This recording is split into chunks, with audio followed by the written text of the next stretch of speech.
I'd like to welcome you to the Wildlife Board meeting, and it's August 22nd or 21st. It's being held in person at the Eccles Wildlife Center, as well as being streamed live on YouTube.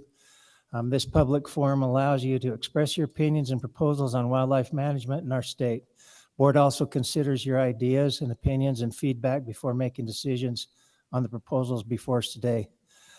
This Wildlife Board is charged with setting wildlife policy for our state. Wildlife management is complex and sometimes emotionally charged. We all have ideas and opinions about what is best for Utah's wildlife. That's why we're here today, and that's a good thing. We encourage those who want to express their opinions today at today's meetings to fill out a comment card, which are in the back. And we expect those in attendance to respect the people who speak, especially when those views held they don't align with their own. Respectful behavior helps facilitate efficient meetings where board members can listen, digest, address concerns, ideas, proposals being presented for their consideration. Disrespectful behavior includes booing, yelling, cheering, or laughing while someone is speaking. You can also help maintain a respectful space by referring to people by name instead of descriptions of their physical characteristics, demeanor, or gender. If behavior occurs, the chair will remind attendees to be respectful. If the behavior continues, the applicable individual or individuals will be asked to leave. Lastly, please reduce distractions during the meeting by putting your phone on silent. And if you need to take a call, please step outside to take care of that. We're going to, at this point, turn the time over to Riley Peck, our director, for the swearing in of new board members. Yeah, thank you for that. This is kind of an exciting day. If Chris and Justin, if you wouldn't mind standing for us. This is a fun opportunity for me. We usually get the opportunity to have our executive director, Joel Ferry, come in, and with legislative interim session this week and other things going on, I get the pleasure of doing this. And so I may just stand here and do it right here, if that's all right, without moving. And so if both of you will raise your right arm, please, and then repeat after me. I state your name. I, Christopher Robinson, having been appointed by Governor Spencer J. Cox having been appointed by Governor Spencer J. Cox and confirmed by the Utah State Senate as a member of the Wildlife Board, and confirmed by the Utah State Senate as a member of the Wildlife Board, do solemnly swear that I will support, obey, and defend the Constitution of the United States. do solemnly swear that I will support and defend the Constitution of the United States. I think we got that great. And the Constitution of the State of Utah. And the Constitution of the State of Utah. And that I will discharge the duties of my office with fidelity. And that I will discharge the duties of my office with fidelity. Excellent. Congratulations. I think we have one of these for you that you can print off. And welcome. We're really excited. You know what? I am excited for this. And we did have the opportunity to swear and invite a couple of board members at the last emergency board meeting, and they're here, and then Ryan is online with us. And so this is a wonderful opportunity. I'm excited and welcome. This is, you know, for lack of a better word, it's a great club to be a part of. The wildlife in the state of Utah is amazing. And to sit here and to hear the passion that everybody has in the state of Utah for wildlife and the way that we manage it gives us this unique opportunity as stewards of that. So welcome and thank you for your service. Thank you, Director Peck. We'll now have board introductions. We'll start at this end. Yes, I'm Chris Robinson. I'm a native Utahn, have lived in Summit County for about the last 27 years, raised in Salt Lake. I'm in my 17th year as a member of the Summit County Council, and I'm a rancher and real estate developer in my spare time. Thank you. My name is Justin Oliver. I'm from West Haven, Utah. I grew up in Davis and Weber County my entire life. Father of 5. I work in the construction. I've loved to hunt and fish my entire life, and have spent a lot of time giving back. I enjoy helping others. I love introducing new people into hunting and fishing, and also spend a lot of time helping veterans, and I have been a part of a 501c3 that we help take veterans and first responders and those out and get them in the woods, and it seems to be great therapy, and I've found a lot of enjoyment with that as well. Kent Johnson, I'm representing the Southeast region. Paula Richmond, representing the Southern. Bob Christensen, representing Northeast. And that empty chair is Ryan Feltz online. I'm up in Montana hunting antelope, so I apologize for not being there, but glad to join you guys online. Thank you, Ryan. Now we'll go with rack chairs. Austin Atkinson, Southern Region from Cedar City. Scoot Flannery, Southeast Region from Blanding. Braden Shepherd, Central Region. Brad Buchanan, Northern Region. Okay. Online, I'm Eric Major, Northeastern Region. Thanks for letting me join. Sorry I wasn't there in person. Thank you, Eric. All right, and I'm Gary Nielsen. I'm at this point, the board chair, and I'm representing Central. Okay. Have you had a chance to look at the agenda? I'll entertain a motion to approve the agenda. Motion to approve. Motion by Kent, Second. second by Paula. All in favor, raise your hand, or vocally, sorry. Good, thank you. Motion passes unanimously. Okay, have you had a chance to look over the minutes of the last meeting? Okay, is there any corrections or additions that need to be made to that? Okay, seeing none, I'll entertain a motion to approve the minutes of the last meeting. By somebody.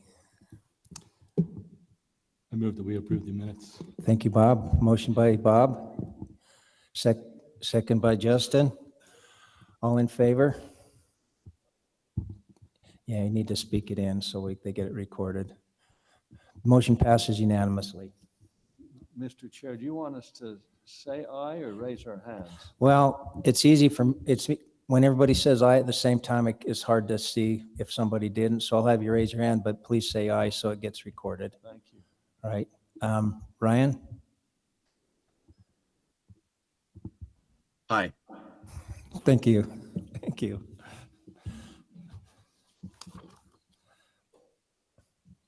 All right. We'll turn the time over to Director Riley Peck for a division update. Oh, yeah, sorry. Sorry, Paula. All right, we'll now turn the time over to Paula Richmond with our action log and old business. Thank you, Chairman. There's a few that are due coming up. These are all actually due in the fall of 2025. So we'll keep our eyes out for that in the next few meetings. One is to create a list of destination water bodies throughout the state. This list will determine which fishery management plans are presented statewide and which may be presented to only the local RACs. The next one that we have is regarding spearfishing. We ask that the division study the possibilities of increased opportunities for spearfishing and look at the impact spearfishing has on fisheries in Utah. Next one that we have is looking into aerial equipment. And we ask the division to look into the use of aerial equipment for hunting and retrieval of game, and also due this fall.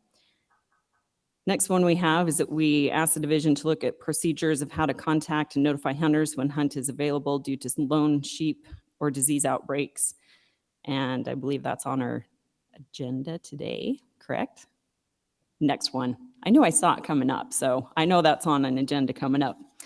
And the last one we have is that we look at private landowner vouchers in relation to losing points and incurring waiting periods. And to bring to the board as an informational item prior to presenting through the public process. So we look forward to those items coming up in the near future. Thank you, Paula. We'll now turn the time over to Director Peck. Yeah, thank you. Excited to be here today. It's been a wonderful summer. I think that we love this time of year. As I think the nights are maybe cooling off a little bit closer, and we know that the hunts are around the corner. And for those that are passionate about that, we're pretty excited. I wanted to talk about a little bit, just give an update on some of the fires that we've had throughout the state, and maybe talk about what that looks like. This is a very colorful map. This is of the Monroe fire in southern Utah. It's the biggest fire we've had this year. And if you look at that black line is the fire boundary. So everything inside that circle of black that you can see is where the fire burned. And if you look at everything that is the random colors, right? The orange, the darker green that surrounded that is our habitat treatment areas that we participate in for the betterment of wildlife and for the habitat that we have on the landscape. And I think that this is really cool. And we have so many partners in the room that make this possible, with our conservation dollars, with WRI, with all of these different entities that help us. And we get in onto these mountains and we rehab it for better habitat. It not only pays dividends in the moment, but it does a lot to help us protect when we have these large wildfires. And so for those partners that are listening and work so hard to raise the money through our conservation and for those permits, and then turn around and put the money onto the ground, thank you. Take a look at this. This speaks a lot. The fire could have been way worse and more out of hand. And I think that it was a really big deal. And to everybody that was down there and participated in that emergency board meeting, we know how big of a deal it was. And it still means so much that we're able to put the work onto the ground. So if you'll go to the next page or picture, here's what that looks like. And if you look at the herds back in the background, you see the fire and how devastating that is. And over on the right, we had that prescribed burn in 2016. We had the work that went into that, and you see how green that is. If you look back towards Burrville and Coucherum and you see the chainings and the work that go up onto the hill, and the fire just kind of stops. And if you've been on a habitat tour down in Monroe lately, you've stopped in this area. I can't imagine that I've been on a habitat tour where I did not stop in this location. And you look out and you see the different habitat work that is taking place. And this gives us a great visual of what that looks like with some of that habitat work. And it's amazing to see the dividends from fire, not only for the benefit of wildlife that is there. And so if we can look at the last photo, I'll give you just a little bit of an update. We have over 300 deer and elk color in the Monroe, LaSalle, and Pine Valley units, where our largest fires of the year have taken place. And to date, we have not lost a single animal due to fire or smoke inhalation. Now, that doesn't mean that we won't lose any on the mountain. I'm sure there are a couple, but I think that this is a good point that the habitat work that we are doing, the fact that they evolved with wildfire, our wildlife are going to survive and thrive, and we're going to move forward with some of these fires. If I was talking with our habitat staff. They're anticipating putting a lot of seed on the ground this fall and doing a lot of rehabilitation where possible. I think we can all pray for rain and hope that seed takes. But I think in future years, some of these fires, there might be a lot of benefit to our wildlife. And so just wanted to give you an update on that. I was able to talk to Lindy just moments ago. We are having hunters take advantage of turning in the permits and utilize what the board authorized at our last emergency board session. And so how many of those actually take place? We get up until the day before the hunt. And so I think those will continue to roll in, but I've heard nothing but positive feedback. And so I appreciate the board and everybody that came together on short notice to make that happen. I think that as challenging as those fires are and the drought that we're having in Utah, we're doing the best that we can. And I think our wildlife are benefiting from the work that has been put in. So just wanted to take that time to say thank you to all the partners and everything that we have. And Mr. Chair, that is my update. Thank you, Director Peck. It's good to see animals, and I know the group we have collared that we haven't lost any of is just a representative group, but it's, you know, statistically we should have lost one or two of them if something was going to happen. So that's good news. Thank you. Our next action item is R6557-42 and R65-7-57. We'll ask Lindy Barney to come to the mic. Also, the comment cards, if you'd like to comment on this, are back on the back table. You have a 3-minute limit per person on your comments. Hand them to either Stacy or some of the division staff, and they'll get them up to us. But you'll need a card to make a comment.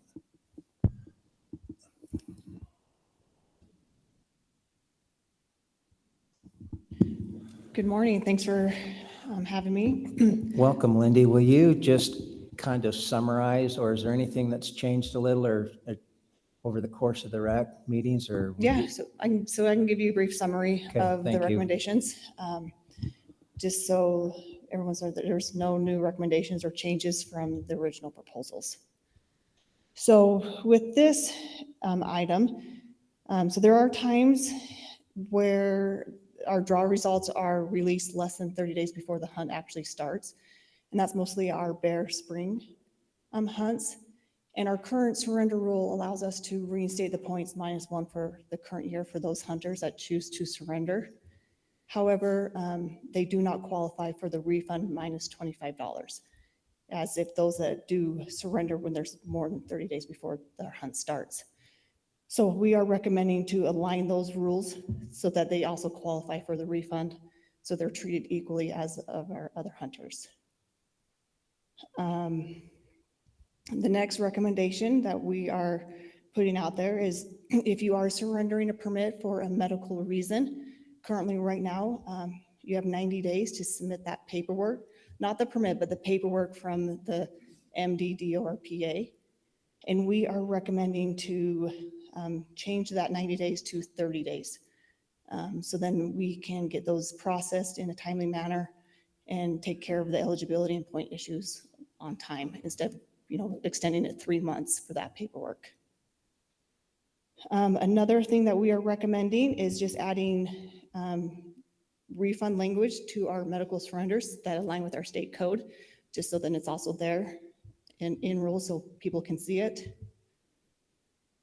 And then we are also recommending on our variance applications, currently right now for our variances, our hunters have 120 days to submit the application after their hunt ends. So that's 5 months after their hunt ends that they can submit this paperwork saying that they qualify, they had an injury or something like that precluded them from hunting.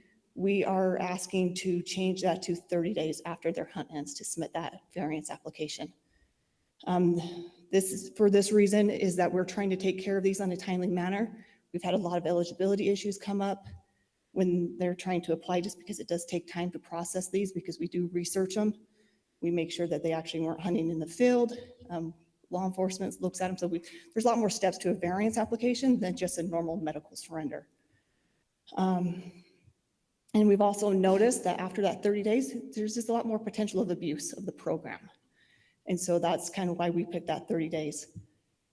And another thing that we are recommending is to add another qualification to our variances, and that is a court order subpoena that substantially precludes you from participating in your hunt. So that means like your subpoena to appear in court is during your hunt season. That makes you cannot go out and hunt.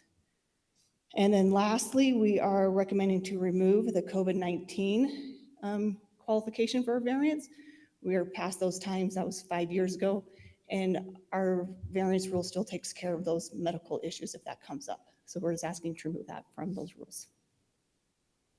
Thank you, Wendy. Yep. Are there any questions from the board? Go ahead, Justin. Could you explain some of the process for a variance, for a medical variance, for instance, for someone to use a crossbow or different things, at least the process, how is it fairly vetted? What does that look like? So when someone submits an application for a variance, right now there's only the qualifications, for medical or injury, like or death of a significant family member, or they're the caretaker of an immediate family member. They can submit this variance application into us saying that they cannot partake, go on their hunt because of this life-altering situation that deals with their health or a death in the family, or of course, military. And so they submit the application, we review it, we make sure that they did not hunt. Like I said, we work with law enforcement on these. We do some digging to make sure that it's legit, that they aren't out there. Then we have a variance committee that these are taken to, and we review all the information before they're approved or denied. All right, I guess my question was probably a little different as far as a weapon type or someone that was hunting, but that can probably be for another meeting or another time to ask. So yeah, they're not allowed to hunt more than one hunt day. So like, if they're out there more than one day, they do not qualify at all for variance. Understand. Any other questions from the board? Go ahead, Bob. Yeah, Lindy, was there any consideration to, or do cow out permits fall into this as well? If somebody buys one online, and if they turn it back in, they lose their points. Was there any consideration of having the points given back if it's within that 30 days? If they go on sale 30 days within that 30 days. So those leftover from the antlerless drawing, they do qualify if they do surrender. But if it's less than 30 days, no, they would not, and that was not taken into consideration. Okay. So that applies to general season deer as well, too. So. Any other questions from the board? This isn't a question, but it seems to me that these changes are pretty sensical and logical, that true things up in a good way. Agree with that as well. Questions from the rack chairs?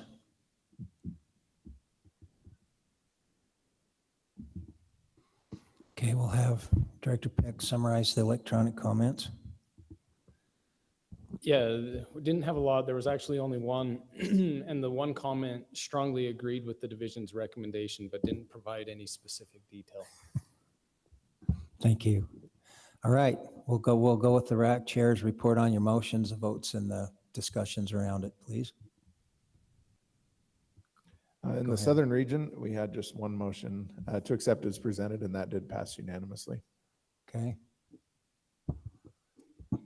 The Southeast region, there was a unanimous motion to accept the division's recommendations as presented. I feel like I should just say ditto, but the central region was the same result. It passed as presented, unanimous vote. Northern region, we had one motion to accept as presented, except change the variance time frame to 60 days instead of 30 days, and that passed unanimously. Okay. The Northeastern region, we also had a motion to accept the recommendations as presented, and that passed unanimously. All right, do we have any comment cards on this one? No comment cards. All right, so just a quick summary of the motions then. The Central, Southeastern, Southern, and Northeastern accepted the recommendations as presented, and Northern moved that the recommendation was accept the variance time frame. They wanted it 60 days instead of 30. Okay, now we're back to the board discussion time. Let's talk about what we think. Brad, do you mind just going into a little more detail why 60 instead of 30? Most of our discussion had a couple members who just felt that, in circumstances with medical issues and things, that 30 days might be a short time frame. Just trying to open that up if somebody's in the hospital or a family member or something, they wanted just some additional time. beyond the 30 days. Thank you. Hey, Lindy, if this changes, would there be an extenuating circumstance like that if you were in a coma for a couple of months and couldn't do your variance? That you could, there could be a, Yes, and that's the case now. We're always will, as long as there's in communication, we know what's going on. We'll work with the hunter. You know, we've always known it's like, because this isn't something that occurred, before the hunt starts. This, when they're applying for a variance, it's something that occurred during their hunt that kind of precluded them from hunting, because we do have the surrender rule already in place. So if something's happening prior to their hunt, we have that surrender rule, and it doesn't qualify for a variance because it's, the hunt hasn't started yet.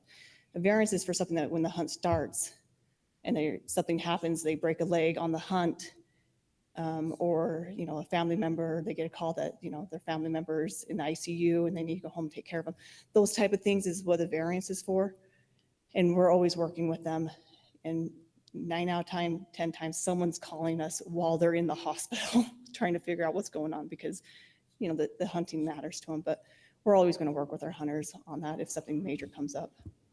okay, thanks. I knew the answer to that because we had this come up before. How would that make your guys feel? I think that's probably acceptable. I think wanted it just more written in rule that way, but I think it's okay. Okay.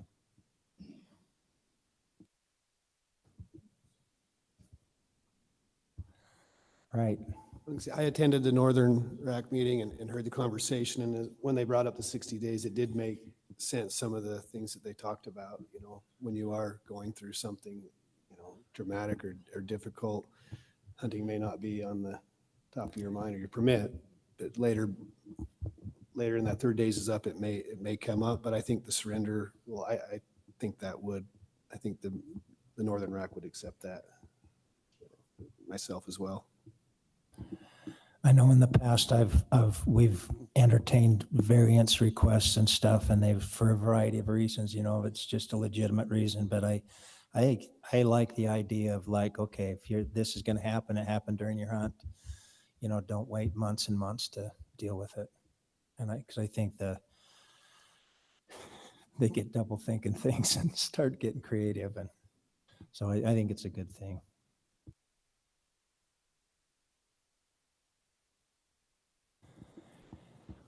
See no other discussion on the motion. On the recommended change, I'll entertain a motion.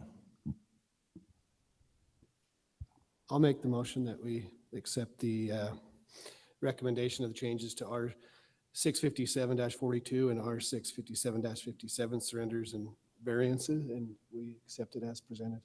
Okay, got a motion by Justin. I'll second it. Second by Kent. All in favor, raise your hand, say aye. Ryan, okay. Aye. Motion passes unanimously.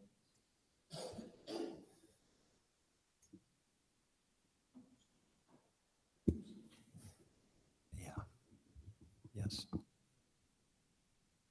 All right. Our next item is R 657-41 and 657-62, and it's a sportsman's draw on group applicants, and we'll have Lindy again. Please summarize it, if you would. Okay, so there's no changes to our recommendations that went out through the public process. So a brief overview is to deal with our sportsman's applicants. So if you're one of these lucky people that draw on a sportsman's permit, our current rule does not allow these individuals to purchase a point for a species that they would be ineligible to hunt for, for the same year.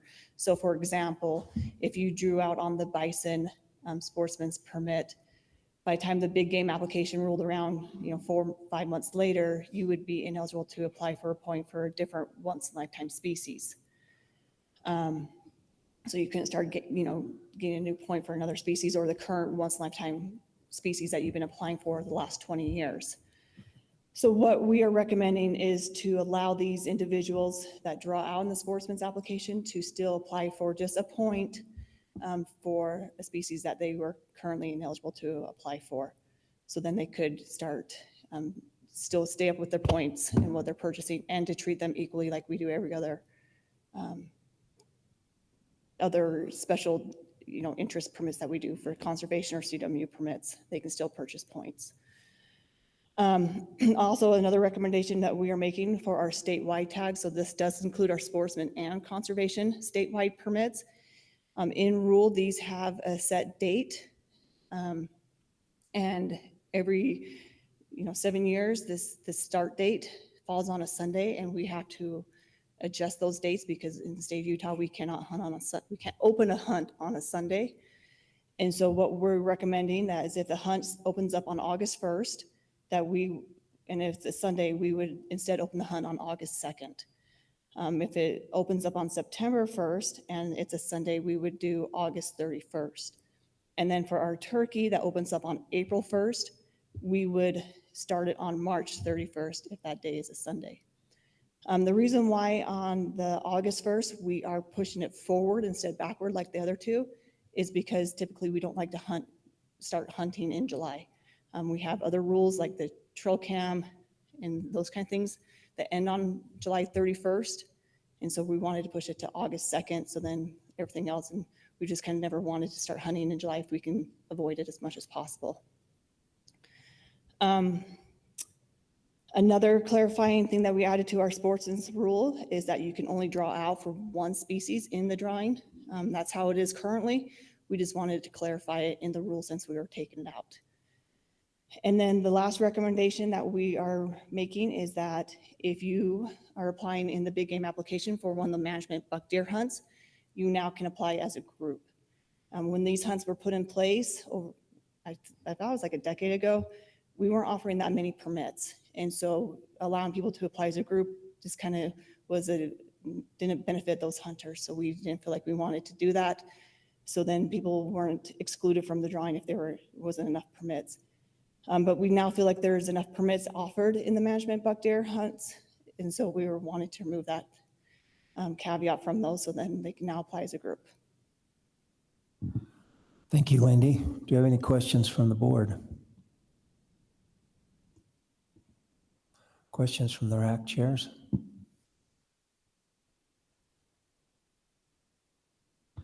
Director, will you summarize electronic comments, please? Yeah, again, we only had one comment on this item. The commenter strongly disagreed with the division's recommendation, commenting that although the proposed change is very simple, they wanted to leave it as it currently is to spread out the opportunity. And I believe that this was addressing whether or not they could put in for the sportsman permit and receive a point in the same year. Thank you. We'll now go to the rack chairs and have you summarize what happened there. So in the southern region, we had a lot of discussion about this topic, mainly regarding the sportsman's draw being separated from the regular draw where less than 10% of our applicants actually participate. And in the end, we had a motion to accept as presented. We felt this was a long time coming, and that motion passed 7-0 with one recusal because he was the individual on my rack that had this issue a few years ago and was not able to build his sheep point because he drew a bison permit and therefore screwed up his entire lifetime strategy of applying for sheep because he missed that 1 year of point. So that's where this was created. Where this came from. It's just taken us too long to get around to changing it, but Southern was in support. Scoot. So in the Southeast region, there was a motion to approve as presented that passed 6-1. The one dissenting vote was because there was concern that it may encroach on archery hunters who are chasing the same animal during that one day if an additional day is given to the sportsman and governor's tag holders. In the central region, it looks like that motion also passed unanimous. We accepted as presented and passed it unanimous. Northern region had a motion to accept as presented, and that passed unanimously. The Northeastern region also had a motion to accept as presented and passed it unanimously also. Thank you, Eric.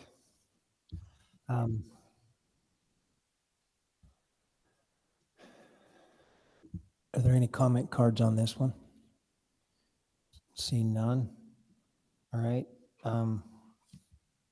So to just summarize the motions for the change in this rule, Central, Northern, Southeastern, and Northeastern moved to accept the changes, and that passed unanimously. And then the motion from the Southern was to recommend it.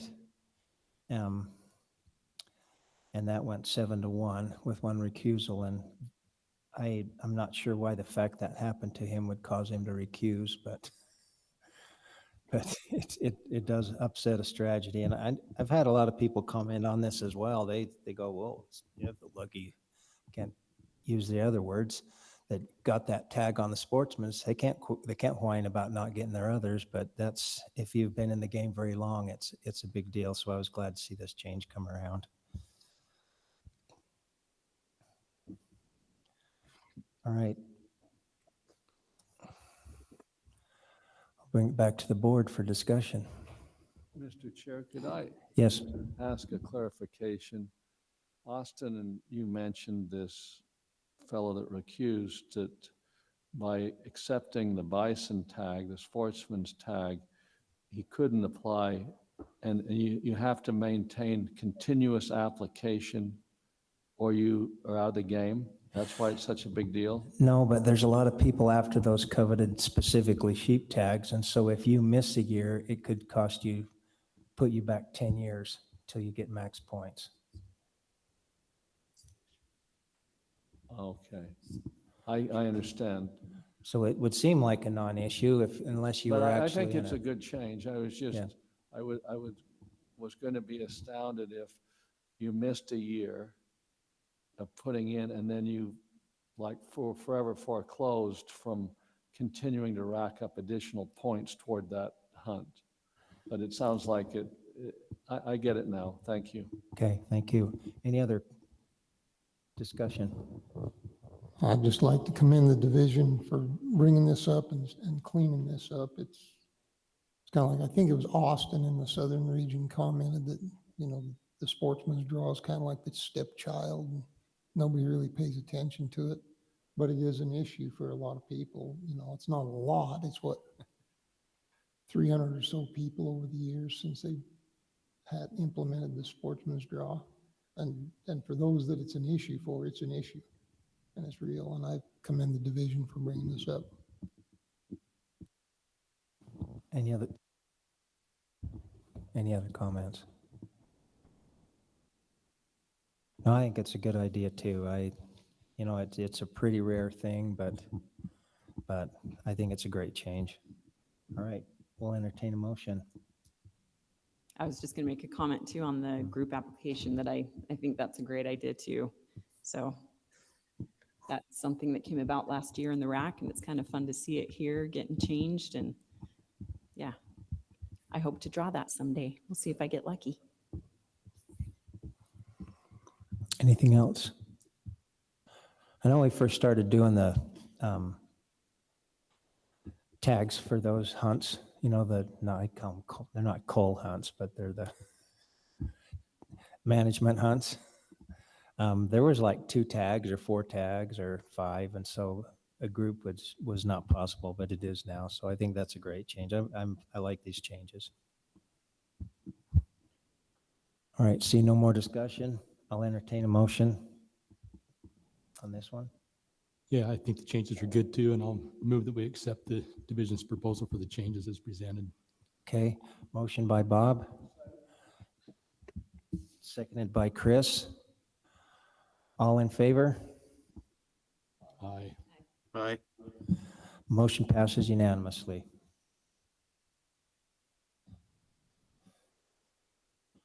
All right, our next one is R6557-73, and it's the tagging requirements one. Lindy, will you give us a brief summary of that before we move forward? Sure thing.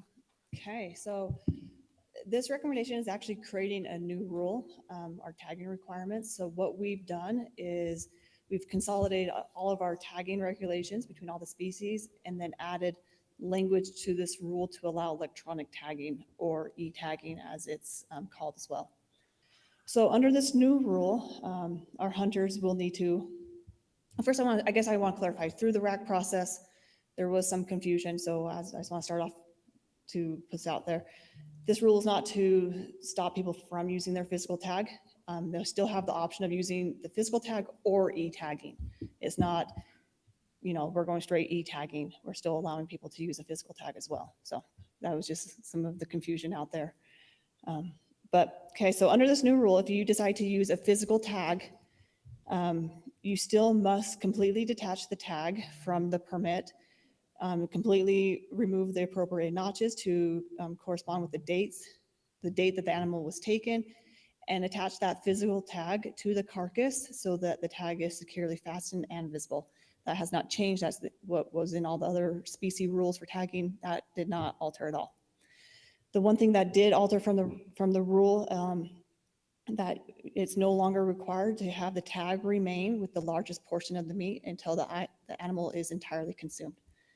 Working with law enforcement and wildlife when creating this rule, they felt that it was no longer necessary. So we did remove that from the rules. And in this new rule for electronic tagging, so if you decide to e-tag, under this new rule, you must electronically notch the digital permit that's within our Utah Hunt and Fish app that you must download onto your phone. And it will correlate with the date the animal was taken and provide the required information that is asked. So when you decide to e-tag, it will ask for your location, photos, and then your harvest survey information. So this actually will, count as completing your mandatory harvest reporting, but you need to fill out all those questions when you're e-tagging in the field. And then the rule also says that you must keep the electronic harvest code in your possession. So once you've completely completed the e-tagging process and answered all the questions, electronic harvest code will appear, and then you need to keep that in your possession. So you can either take a screenshot of it, write it down, or you can actually locate it on the app as to under that permit. So then you can see it. While hunting, you still may not remove more than one notch indicating the date on the physical tag. Tag more than one carcass using the same physical tag or the electronic tag. So you cannot use your physical tag and then your e-tag, like that's still illegal. We did not change that. You still cannot hunt or pursue the species after shooting and retrieving the animal that you are hunting. Detach the tag from the permit or notching the tag either physically or electronically. That is still illegal. So, and that is the summary of e-tagging and physical tagging. Thank you, Lindy. Questions from the board? Kent?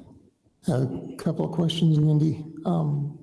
There was some discussion in all the racks about having the e-tagging or the paper tagging, an either or option when you apply or draw your tag. Is that something that division is planning to roll out next year, just seeing how this works this year? We don't have a date set, but that is the intent, is to get there. So this is, 1.0, and, we're going to have 2.0 versions and 3.0, but yes, that is the intent, to work through that. So then people can decide if they're going to get a physical tag in the mail or if they're going to e-tag. So. Okay, thank you. There was just a lot of concern over people harvesting two animals on one tag with the way it is, but I think it was pointed out that that's an option people can exercise if they decide to sharpshoot the system the way we have it right now. Yep. One other question that was brought up in the Southeast region about using the photos you take in there as evidence of sex. Mm-hmm. Is that something that is being talked about with division now, or? Yeah, so after that RAC meeting, I did have discussions with wildlife and law enforcement, and they both felt comfortable. If that was a decision that you guys wanted to go that route, we would have to create some language to add for that portion of the rule. But yeah, they did feel comfortable if that's how you guys want to proceed. Okay, thank you. Mr. Chair.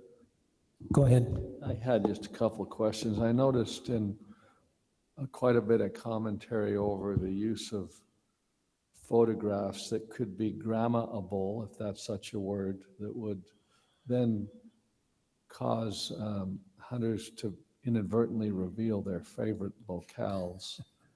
Is there any discussion when it's e-tagged of how privileged or not that information would be and not subject to grandma? That was one question. And then I was curious to know, in this change where the tag doesn't need to remain with the largest portion of the meat, where does it need to remain? Yeah. So with the first question is, yes, we've been working with our policies that it is not groundable. It is private data. It is confidential, so it only can be used for those that need it for their job. So if the general public wants to know locations or see photos, they cannot request it through us through the grandma process. That it is private. And then on the second portion is once you have it, you just got to show proof of it. When you show like in your possession, or the tag must remain on your animal while you're transporting it. Those rules haven't changed about transportation, so you still need to have your tag on that. But you no longer need to have your tag in the bottom of your freezer for the next 3 years. So. The question that I think that Kent raised earlier about the either or is the system in version 1.0 that either e-tag or a physical tag could be used, but in the future, you might require the hunter to specify whether one or the other, but not both. Is that what that was about? Correct, yeah. So right now, we're hoping to roll this out later this fall. If you guys approve the rule, then we can actually, start implementing it and release it to the public. And so people have their physical tags right now. So that's why it's not something that we can do this current fall, because everyone already has their permits in their possession. However, like I said, it is talk. We are working with our programmers, and it is something that we're looking into to correct for the future. I enjoyed reading the comments about some hunters that have a complete collection of the bloody tags cut with their knife, and that's a legacy they don't want to give up. But on the other hand, it seems like the future is probably in the e-tag sooner or later, where one-stop shop to get the mandated hunt report. And, it seems like that may be the trend. Yeah, so if they want to keep their bloody tag, not saying bloody tag, but their bloody tag, they still can. They still have that option of physically tagging their carcass, and then they can keep it. Right now, there's no discussion to just go straight e-tagging in the near future. And if that was a discussion through the division that we had, it still would have to go out through the RAC process, because it would have to take a rule change to mandate e-tagging only. Maybe that's version 24.0. Exactly. 20 years from now. My question is if Brett was here, would you be calling him out on the flip phone? Oh, for sure. Oh, good. I'm so glad that would not I go called away. I called him out at Northern. He wasn't there, but good. His son wasn't. I called it out. I love that. I thought of him every time it came up. Me too. Yes. So currently we have a rule that says, it's unlawful to use radio collar data, or, the animals that we have collar data on, to use that exact words, locate, track, take, or retrieve. Is there a way we can include language that just says or e-tag location in that rule? And would it cover the same, and is protected the same as the e-tag information is?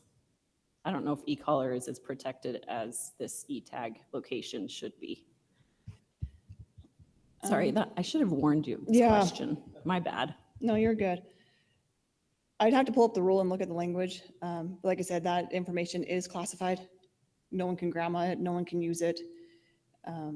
We have policies within the division that prohibits them for using that kind of information for their personal use. Are you talking the collar data or the e-tag or location? Both. Okay, good. I just wanted to clarify that. So it's not in rule, just because as employees, we don't, we have our own policies. And, it's just like all of our color data, we can't use those for our personal use. And our biologists don't use it for their personal use to go find where all the animals are. So it would be the same concept. Yeah. I guess maybe I'll bring it up in comments. Never mind. Yeah. What rule is that? And is it? Yeah, R65757VA. Okay.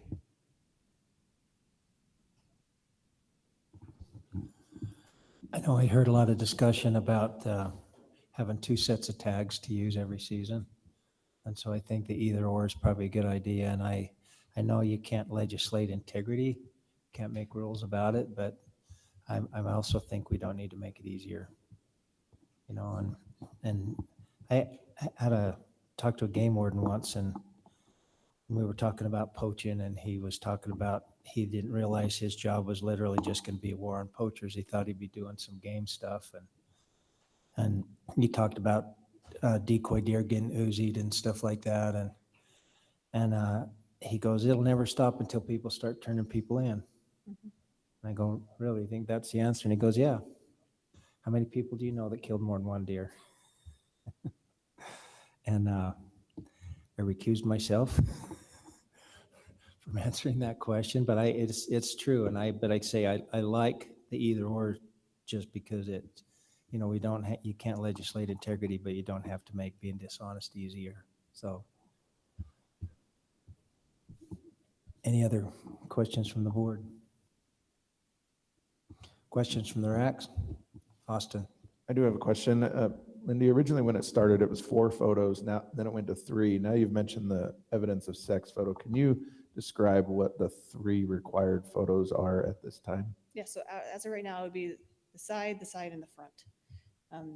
That's what would be required when you're submitting, and it will indicate that when you're e-tagging, it'll tell you to take a picture of the right side, the left side, and then the front of the animal. And then if the rule changes, it would be 4, and then that would be the sex of the animal. So they wouldn't remove the 3 required. Just now make it 4 photos. A follow-up question to that, Lindy. With the 3 photos with evidence of sex, could that not be used the same way? Is in the guidebooks, antlered and antlerless is what we're describing. And there's a definition in rule for an antlered animal or one without antlers. And so could that not be used? Say, okay, you killed an antlerless animal, and the 3 pictures of the head proves it's antlerless. And I bring this question up, Austin reminded me of his question, is when I was a boy, my father killed a small 2x3 deer that was not a buck. It was actually a doe. It was a little bitty cactus buck that turned out to be a doe. So I have one personal anecdote that it's possible for, at least for mule deer does, to grow an antler occasionally. And I was just wondering, is that something that could be changed as long as the rule is open? Can we implement that in the rule, or does that have to be done legislatively? No, that's all within rule. You know, we could take it up with law enforcement and see, you know, Chad can speak to it if he would like to. You know, if that would be enough for him, just the photos of the antlers versus no antlers, or if they actually want more or not. I'd turn it over to Chad.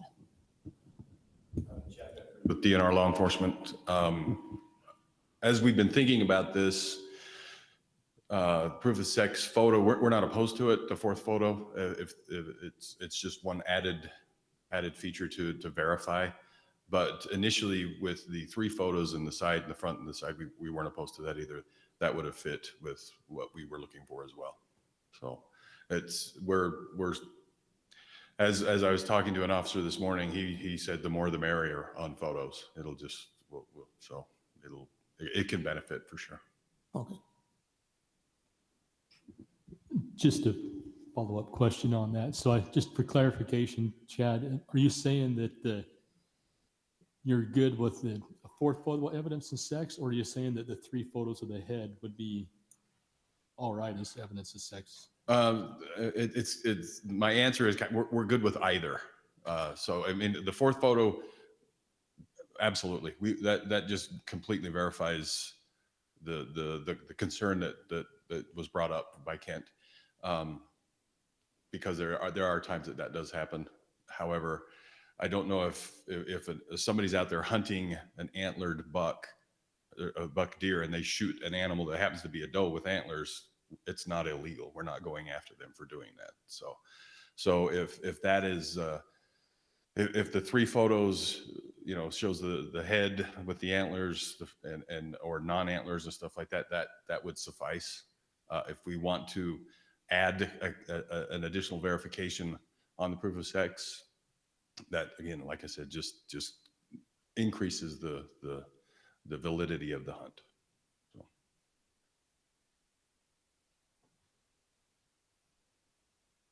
You go clarify what I just said. Rack chair questions? Yeah, can I ask another question? I think it's important to remember mountain goat, ewe sheep when we're talking about that, where evidence of sex may play into at least the biological data to make sure where the horns are not going to define what kind of animal that is. That's exactly what I was going to say, Mr. Chair, is that it doesn't hurt to have that extra photo. It's not illegal and it doesn't hurt. And it can let us know. I mean, I don't know that biologically statewide it's a huge deal, but there are some areas where we have some antlerless bucks in the state. And it would be interesting to see if there was an animal killed on an antlerless tag there, whether it was a buck or a doe, and what help us maybe with prevalence rates or things like that. So the 4th photo is not a bad thing. It could just lead to more information.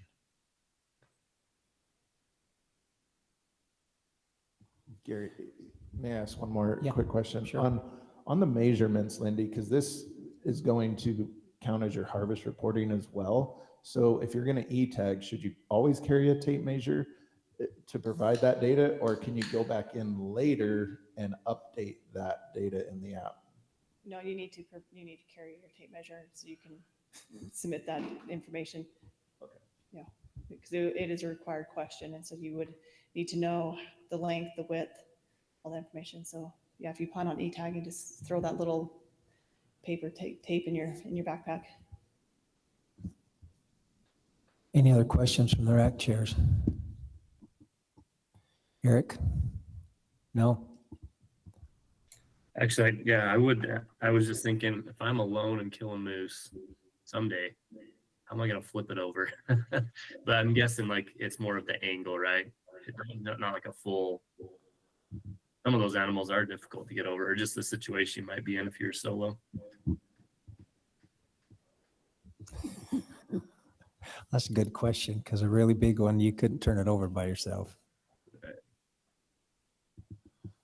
And the other thought is the bears too, right? Like the bears would fall in that same category. I would definitely think it'd be a good idea to have the 4th photo. I don't think the 4th photo is a bad prop. I don't see, I mean, we do have a lot of antlerless bucks down in the county I live in, and then people, it's pretty gutsy move shooting one based on how it's acting and its white face and stuff like that. But I don't see a problem with 4 photos. I mean, it's just good. And that would validate anyway, even though we kind of go evidence of sex is antlered or antlerless. So, and like with the goats and stuff, if you look at them, you can tell, but it'd be nice to just have the additional pictures. So I like the 4 picture part, and nobody's gonna hammer you if you shoot a doe with horns or a buck with no horns, because you'll have evidence of what it is. So any other questions from the rack chairs? Okay, we'll go to the director to summarize electronic comments. Yeah, we had 5 comments on this. 3 of them strongly or somewhat agreed with the division's recommendation. We had 1 that was neutral and 1 that strongly disagreed. For those that disagreed or were neutral, the neutral one loved notching their paper tag and keeping them as kind of like a journal entry and a record, and just wanted to always have that as an option. The one that strongly disagreed, they were opposed to the fact that you had to give the location, and was not positive as to why that should matter in data collection for the state. Thank you, Director. Rec chairs, we report on the motions and the discussion. Austin? Yeah, in the southern region, we had a lot of questions for Lindy. A lot of good discussion. As far as we could tell, it's the only Western state that would have e-tagging where nothing is affixed to the animal. All other states that have e-tagging require a piece of flagging tape or some sort of tape where you write that harvest code. Lindy told us that you just have to keep the code on your phone. In the end, we had a motion to accept as presented, and that passed unanimously in favor. Well, because most of us listened to all the questions from the Southern RAC, we didn't have as many, but we did have, as been part of this discussion, we've had a motion to approve as presented with the addition of photographs on e-tagging be considered as proof of sex. And also with that, that if paper tagging is utilized, that the current rule still applies for proof of sex. Okay. At the central region, I learned that there's a lot of ways to poach and to tag animals be a little funny. I think there was a lot of concerns of double tagging, things we've already talked about here today. But there's also some questions about, kind of like Chris said, could we get to the point someday of checking a box when you apply and saying, I want a paper tag or an e-tag, and then eventually we'll go to 24.1. But in the end, after all the discussion, we decided to approve the recommendations as presented, and that passed unanimously. Thanks, Braden. The northern region, we had a bit of discussion. A lot of that centered around concerns over the location data, and that being protected, used, and how it could be lead to some unintended consequences down the road. But ultimately, there was a motion to accept as presented that passed unanimously. Thank you. Eric? In the Northeastern region, we had a lot of similar discussion and comments, and also felt like the proof of sex photo would be a good idea. But we eventually made the motion to accept it as presented, and it passed unanimously also. All right, thank you. I failed to mention that the motion in the Southeastern RAC was passed unanimously.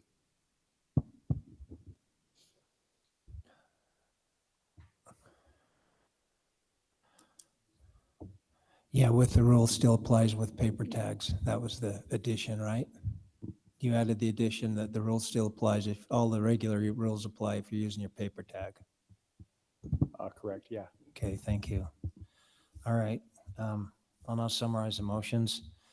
In the central, northern, southern, and northeastern, they accepted as presented. And it passed unanimously. In southeastern, it passed unanimously, but they wanted to, with the consideration that proof of sex, if paper tagging is considered, the current rule still applies, and that passed unanimously. All right, we'll bring it back to the board for discussion. Mr. Chair, I Yes, just had Chris. one other minor question. While the location derived by the photos would be privileged information undiscoverable to the public, what if that information disclosed that, say, an animal were harvested in an improper location? Would that be evidence for the division to perhaps investigate, like say it's outside of a CWMU boundary or in the wrong unit or somewhere? I think it would, but we'll ask Chad if he'll answer that question. Restate, please.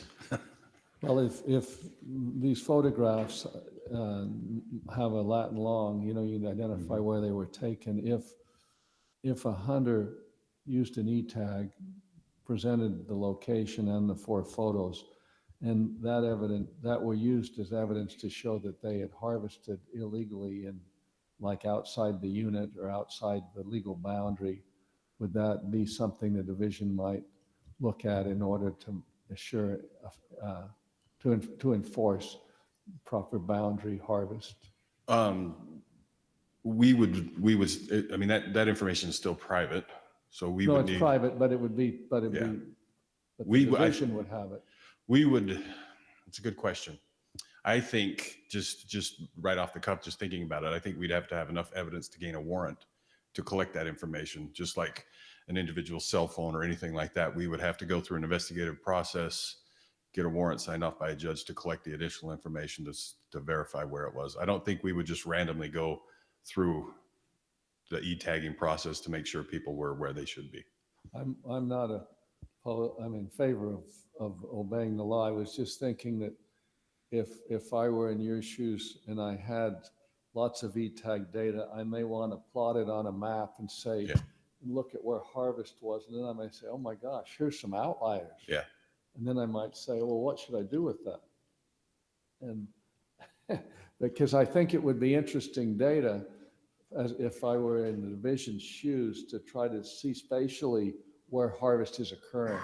And over time, those trends might be interesting. I don't know if they'd be important, but they might be interesting, but that might showcase some irregularities. Yeah, I think the hesitation from the law enforcement side is, as Lindy was saying, that information is private information that they submit to the division. And I think in order for us to utilize that, it's not information that's, and I might be wrong, but I don't think it's division owned information at that point. It's still private. So in order for us to access it, we would have to get a warrant to go through that investigative process. Bill Gray, I'm the other licensing coordinator, oversee the grandma and records retention stuff. So all this that we're talking about, Chad's kind of incorrect. Once the photos are submitted to us, they are the property of the division. It's just like any other data that our biologists or anybody else goes out and submits to us, but those photos are considered under state archives as protected data. There's only certain things the division can lawfully do with them. Now, under the grandma law, we can and do share data with law enforcement agencies that can be considered protected.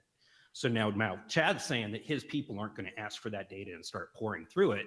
But any of us in the division, if we're looking at it like you're saying, and we see these weird outliers, we're obligated to report it to law enforcement.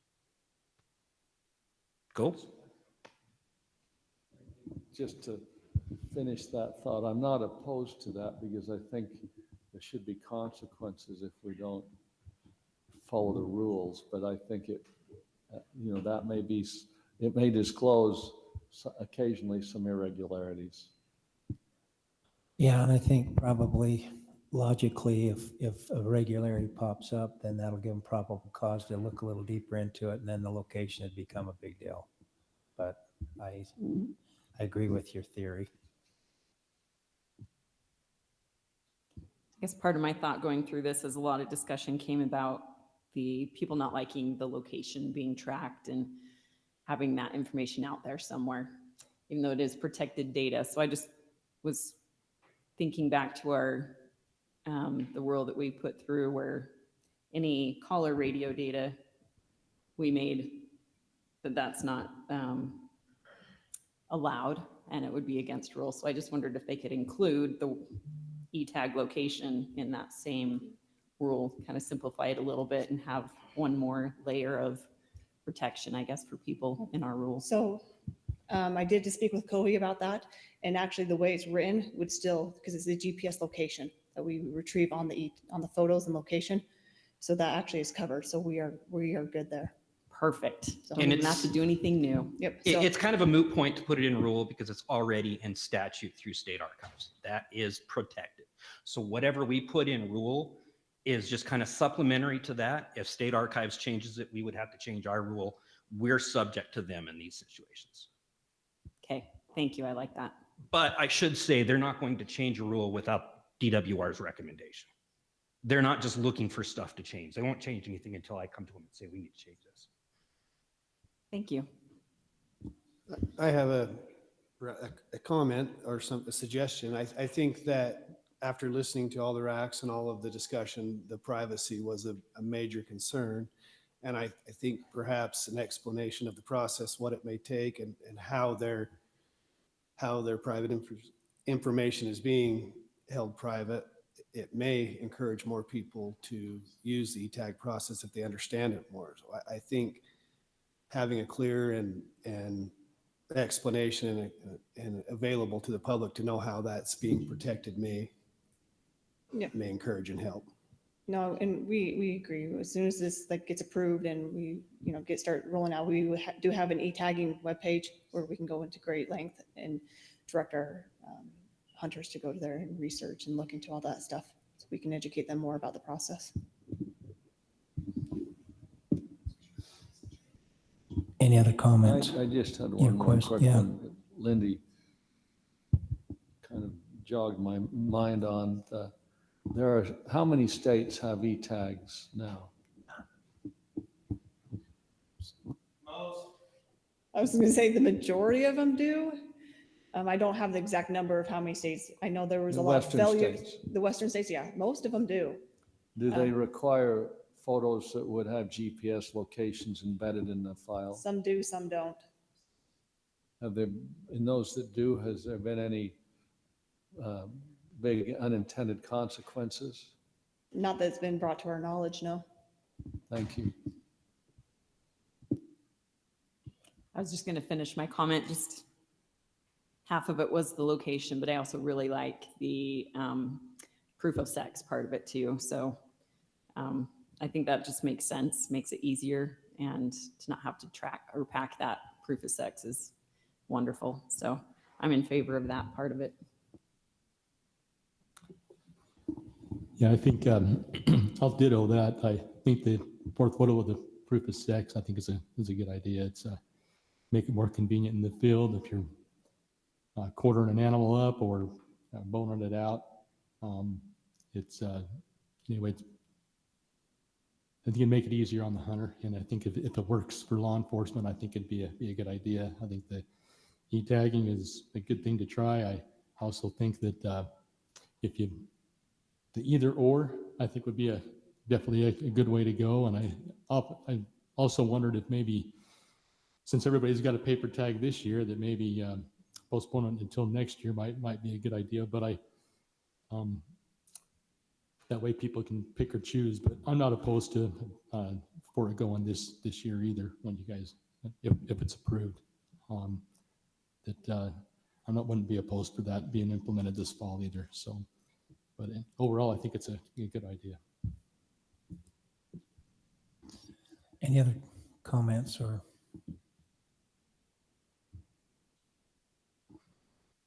All right. You ready for a motion? I'll entertain a motion. I'll try it. We'll see how it goes.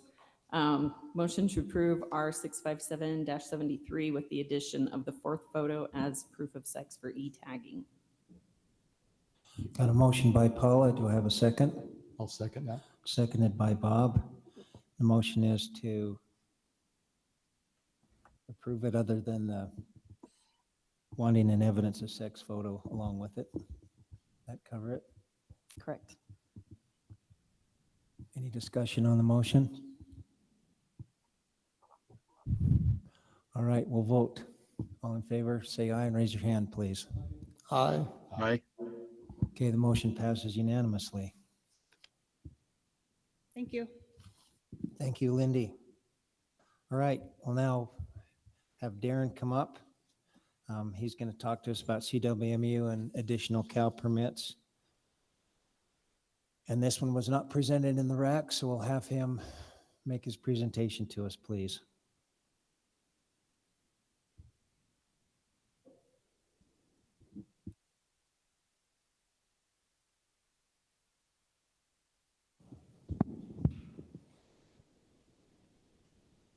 All right, Mike, I'm already messed up. Okay. Go ahead.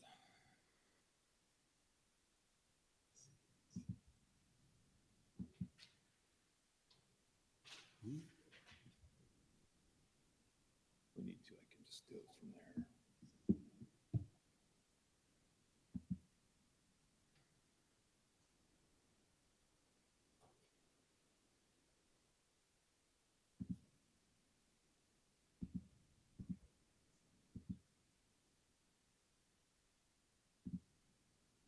Here we go. Perfect. Thanks, Mike. Yeah, so just quickly, just a little bit of background on this. This is something we did a year ago.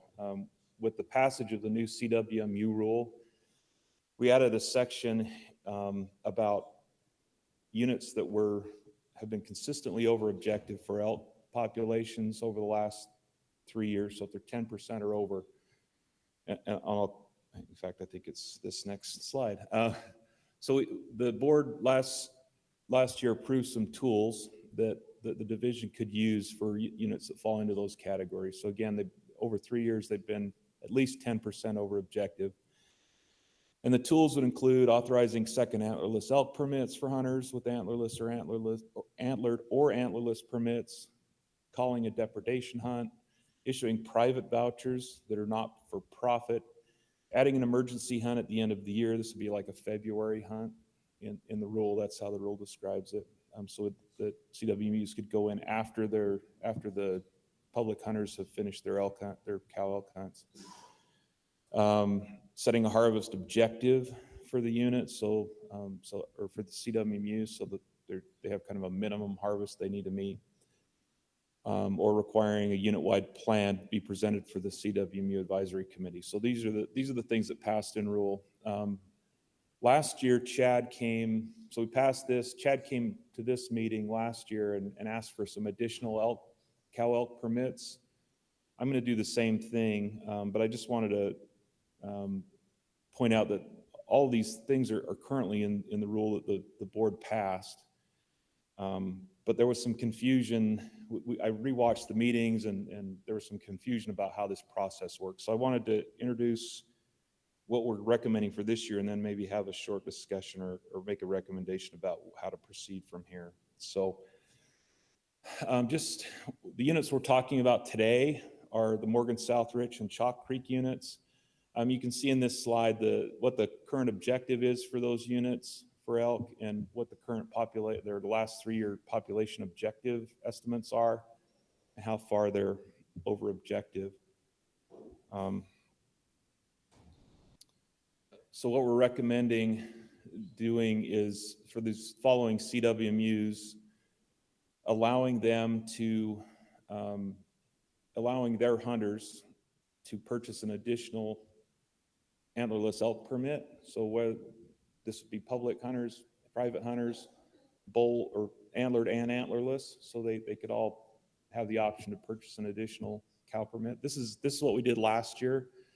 We actually did see some success. These numbers are a little bit hard to come by, but Deseret, for example, harvested nearly 400 cows under this new option. And one of the things that happened, and some part of the confusion, is that these CWMUs sent letters out this year saying, hey, hunters, you have an option for an additional cow tag, but it wasn't really clear if the board had bought off on that. And so we want just full transparency. We want to come and ask for this again. So this is what we're recommending at this time. And this would be something, if you approve it today, that we go ahead and let kick in immediately. We'll get with our licensing folks and let people start purchasing, because a lot of these units have hunters already starting to hunt. And then what we're recommending for future years is that we basically continue to implement the rule. So the rule's been passed, the guidelines are in the rule. Let the division go ahead and make these decisions. Sometimes we may want to recommend this mid-season or something, and so that rather than come back and preemptively ask for additional permits, that the board allow us to implement the rule as it's written, and then come back with some information about what we did, what the harvest looks like, what the success of the program might be. The other part of all of this is that there's a requirement in the rule for CWMUs that fall into different categories where they're over objective and they're failing to meet their antlerless harvest objectives. They have to come to the CWMU advisory committee and explain what they're going to do to try to meet those goals. We had that meeting about a month ago. It went really well. Everybody's really trying hard to pull their weight, and we did have CWMUs come in and explain what's going on, why are you falling short, what are you going to do to try and correct. And they're obviously on the units that we're talking about today, everybody's really pulled together, and we're really pleased with how things are going. But this is probably a multiple year type of thing, so we want to be able to implement this and keep it going. And then as we see those, hopefully see those numbers start to come back down towards objective, then we go back to sort of the normal system. So again, this is only for units where they're 10% or over objective, sort of as an emergency measure to try and get those elk numbers back to objective. So that's my presentation. I'm happy to obviously answer any questions. And again, yeah, just the RACs haven't seen this presentation. This is something that we presented at the board only last year as well. So happy to answer any questions. So Darren, when they offer those additional tags hunters can purchase, is there like an order to that? Like the people who already have a tag to hunt there get the first option and then the public hunters get an option? Yeah, or one how of does the that go? stipulations we would have is, I think in order to make this work and to be fair, we need to make sure that the public hunters have the same opportunities. And so in practice, what we've done is anybody that's hunting, for example, Deseret, if they've got a buck deer, a bull elk, a cow elk permit, they're offered the opportunity to buy a second cow permit. And then of course it's up to them whether they want to go do that. It still costs what a cow permit costs. And so we did have a fair number of folks take advantage of that on all of these CWMUs this last year. And again, we're just trying to do everything we can to try to get these units back under objective. Does that answer your question? Yeah, it does. I was just wondering if the general public, people that didn't already have a CWMU tag, would have an option to get in on some of that. Everybody would. And that's, I think, especially if we're going to implement this sort of administratively, these are all things that we need to make sure we're asking as our biologists make these recommendations. You know, we need to make sure that the feedback we've gotten in the past is that we really need to be cognizant of what the public opportunities are, and that we're aware of you know, how the CWMUs may or may not be benefiting, or the public perception of how the CWMUs may be benefiting. So there are some things in rule. It's almost like it's a rank order. You know, there's some things you do first, and then if things are really bad, you kind of get to the ones that are maybe potentially a little more controversial with the public. But again, we'd have these discussions internally and then bring them back to the board and say, here's what we did. Here's kind of what the results were. That's our proposal. Obviously, the board can do what you want. So, but again, this is in rule, and so it's covered. But however you want us to do it, it's fine. Okay, so if there weren't enough people that already had a tag on that ranch, you would release those opportunities to just the general public? Yeah. Right now, it's kind of tied to what the COR is. So I don't think we sort of just open it up to the general public to come hunt the CWMU. It would probably be more along the lines of, you know, if we couldn't get the harvest, as we move down the list, there'd be things like maybe having a late season depredation hunt, and we'd have to discuss with each sub CWMU how that's going to work. So that there could be a potential there. There's also an option for them to issue private tags that they have control over. They can't sell them, but they can bring in their own people. Obviously, that has potential to be a little more controversial, so we'd be sensitive to whether we use that option or not. Okay, thank you. Yeah. Questions from the board? Did you, like last year, did you say you issued some, and how many hunters took advantage of that, and how many that took advantage of the tag killed? That's a hard question to answer. I've been trying to look that up, and this is one of the things that's sort of on my list of things to try to get a better handle on. It looks like on Deseret it was fairly well. The reason it's hard, Kent, is because we don't always require this reporting. It's hard to tie, you know, a guy had one tag and it's hard to tie them together. So we need to do a better job of that. So I don't know that I can give you a good answer today about that.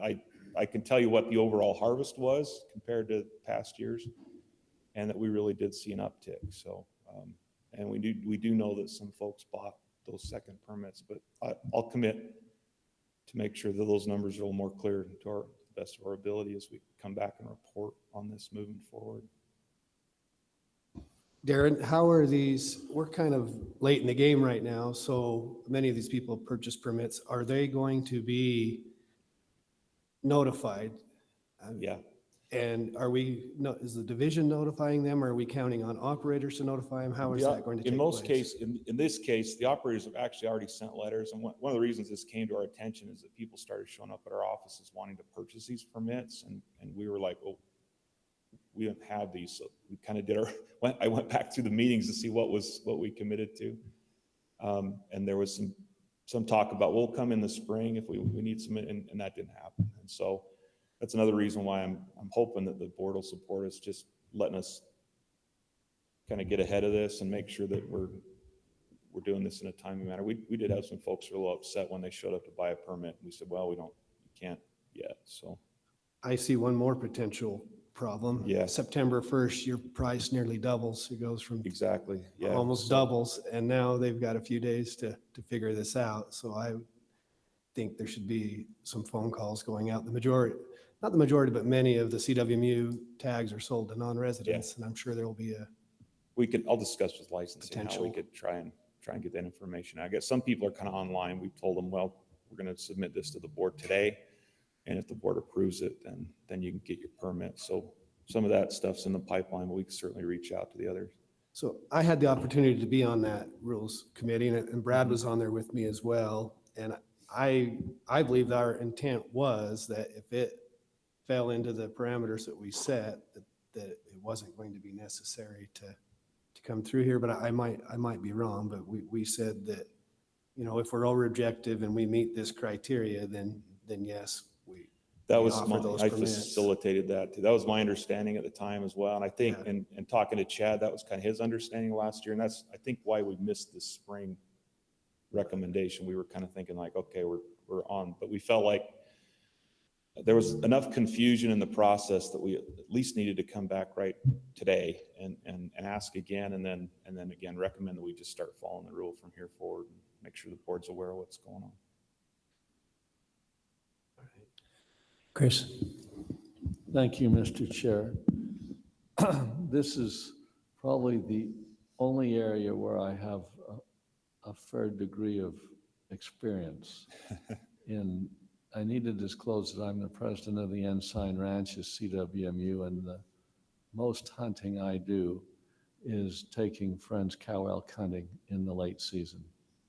And I'm involved usually in a dozen different harvests. And so I've hunted this Chalk Creek unit for 30 years and extensively. I would start out by saying that my son-in-law, who's the operator, believes that the over-objective numbers are often coming from the North Slope or somewhere, and that that we don't feel like that there's an overabundance of elk on the ranch. So on our CWMU, which I think is some 80,000 acres.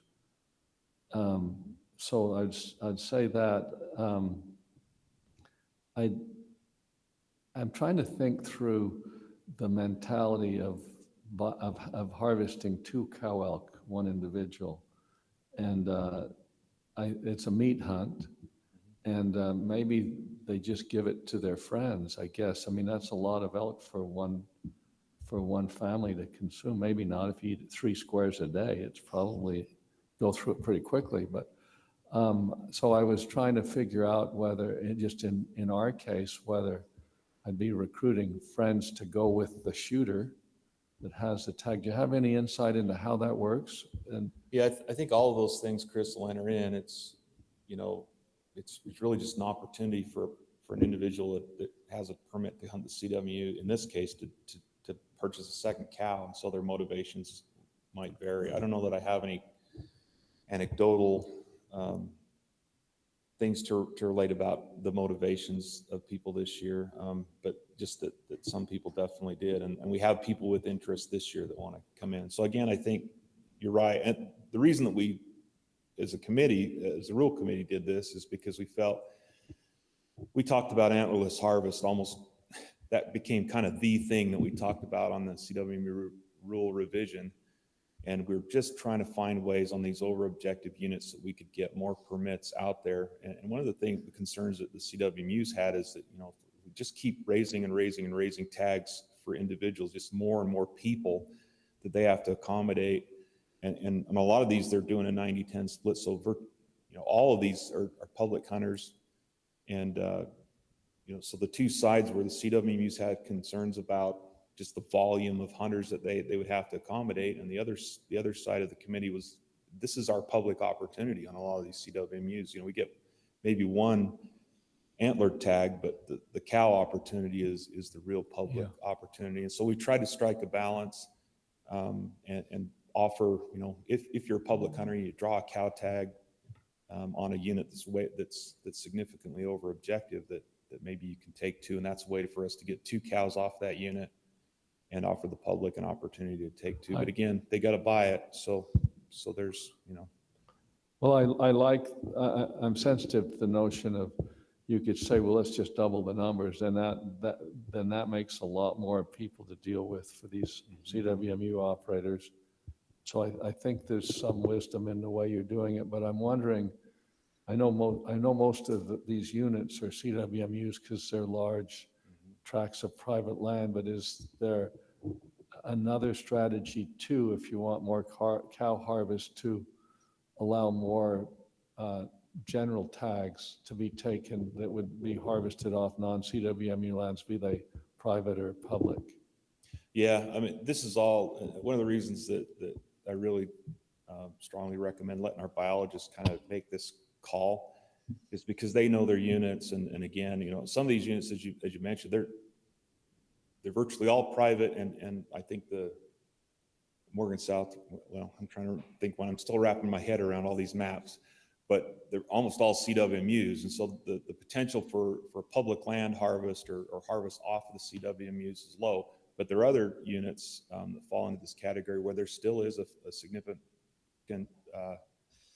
area of public land or other private land. And we felt like we don't want to put all the burden on the CWMUs. If it's a unit-wide concern about our objective, we need to get harvest in other places too. So all these things would have to come into play as we make these recommendations, as you know, moving forward. I'll be quiet in just a minute, but I was wondering on a point of order, given that, well, I didn't ask for this, whether I should recuse myself from voting on this matter, given that one of the CWMUs is one over which I preside. Yeah. Recuse myself? Yes. I think so. Thank you. I have a question. Sorry to interrupt you. On there, it says second cow permit for antlered or antlerless hunters. Is it if the hunter has a spouse, could she buy it for her husband? It would have to be, or would it have to be the in license her holder? name? Yeah, it'd have to be the license holder. That's how the current rule is written, Paula. It'd be a good idea, and maybe it's something worth considering. Maybe we get some more, because they're there anyway. Yeah. So, yeah. Question from Ryan. Thank you, Chairman. I, like Chris, am also I'm an operator of a CWMU within the Morgan Rich unit, and it's a difficult task to kill all of these cows, and I find that happening every year. But would it make sense? Let's say I had 10 cow permits. They all actually go to the public. I don't retain any cow tags to sell or to give away. So they all go to the public. But and let's say that every single cow successful applicant could get another one, and many times, and maybe Chris, you have this as well. I have a lot of people that come, but they need to bring some additional people to get the cow out. And we allow that. And maybe that's a father, a son, a daughter, whatever. Would the mentoring program be part of this? Could they buy the extra cow tag and give that to a son or daughter within the current rule? Because I think we're going to get this harvest, I think we're going to have to give some flexibility on getting that second permit. And as you know, hunting cows, a lot of times you're shooting them out of a herd, not a single animal, and that opportunity is right in front of them. But as soon as you shoot once, they're on the move. and they get smart in a hurry. But if you had two people there that could take that harvest, that might be obviously more effective, and that harvest rate would go up. So I'm just posing the question, and also I'll recuse myself from this as well, being an operator in the CWMU program. Yeah, so the answer to that, Ryan, is yes. Yeah, mentoring would be an option. So maybe, you know, if someone qualifies under the mentoring problem, that's a really good idea.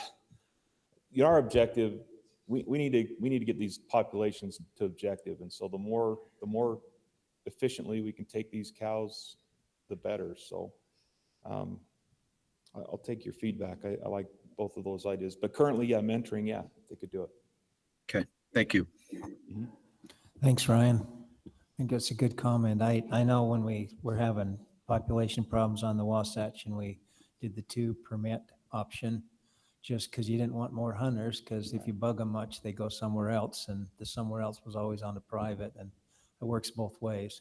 You get too many people on the private, that pushes them off. So anything else? I really like Ryan's comment about the mentoring. Obviously, that would only work for youth, you know, 17 and younger, but I think that's a great idea, but I think that's something hopefully the majority of the CWMUs would be okay with. I'm telling you that committee, you know, was very, I mean, intense at times. rough. And so if you're a landowner and wonder if someone was there fighting for your rights, they were. If you're a public hunter and wondering if someone was there fighting for your rights, they were. And it was a very difficult time coming up with something that all sides could agree on. And I think these additional tags for those who already are on the ranch, that are already going to be there, it was a great compromise. It didn't add too many more people to the landscape, but it also left permits in a very effective way of taking more animals since someone's already there. And I hope that we'll continue to do this until we can get back into objective. The whole idea is we need to get back in objective. I believe that is one of the bigger issues with our mule deer in northern Utah is the number of mouse on this side of the hill. So I hope it gets used, and I hope we eventually get back to where we are in objective.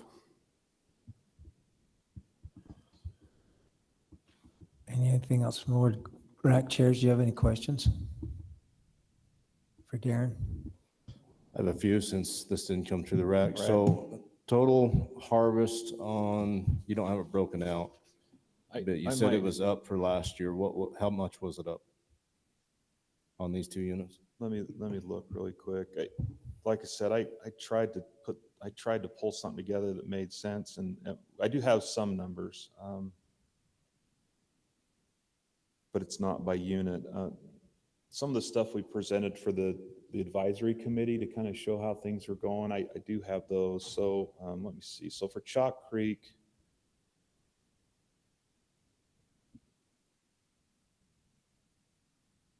I wonder if, let me see if I can pull this up here again. I don't want to take too much time, but let me see if I can answer your question, Brad. I'll just let you look at these numbers, and hopefully that'll be enlightening. Let's see, I need to share.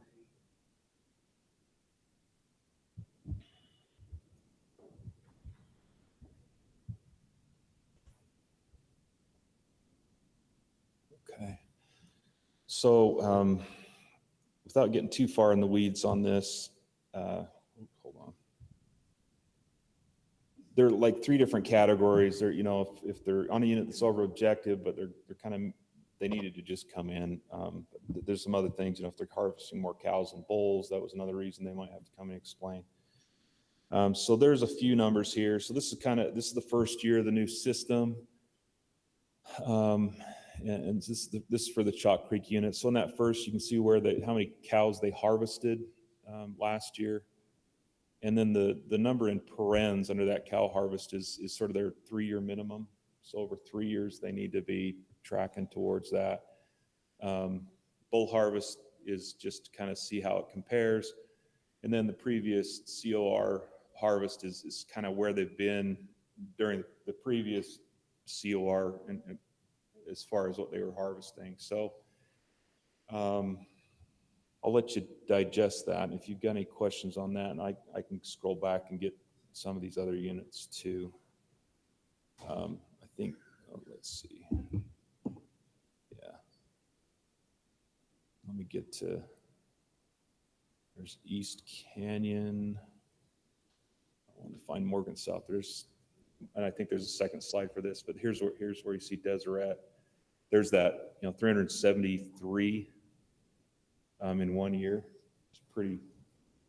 So it's two things. Deseret really stepped up to the plate on cow harvest, and a lot of this is just their commitment to really get after it. And to be honest, they have concerns about deer too. They're concerned that those elk might be causing some concerns with their deer numbers. But just real, props to Deseret. And some of this is this effort we're talking about today, but a lot of it is just them really working hard to get their cow harvest up.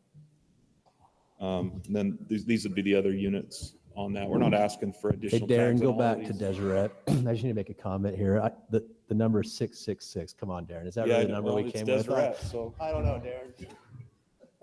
I don't know what that means. I won't comment any further. There's always error in these statistics. Does that help at all? No, I think that helps illustrate some of it. And so we don't, harvest date on the second tags, we don't have broken out. Is there a way, like in the harvest survey, that they can check a box that says That's it's one the of my second tag? goals. I want to get a better picture of this. We tried to crack it this year, and there's a little bit of sort of fuzzy feel for how some of this stuff is panning out. We look at hunters and we look if they bought a second cow tag and try to determine if they harvest. But again, I feel like there's some improvement we could make. And so I definitely want to make sure as we come back with reporting on this, that it's, and I think Jim might actually have something along those lines. I assume that's why he's stepping up. Christensen, Northern Region Wildlife Manager. So just looking at some of the bare bones data that we have from antlerless harvest from last year as compared to 2023. On CWMUs for the Morgan South Rich unit, we went from 243 antlerless elk harvest to 434 in the 1 year. Chalk Creek went from 123 to 206 from those second cow tags. Thanks, Jim.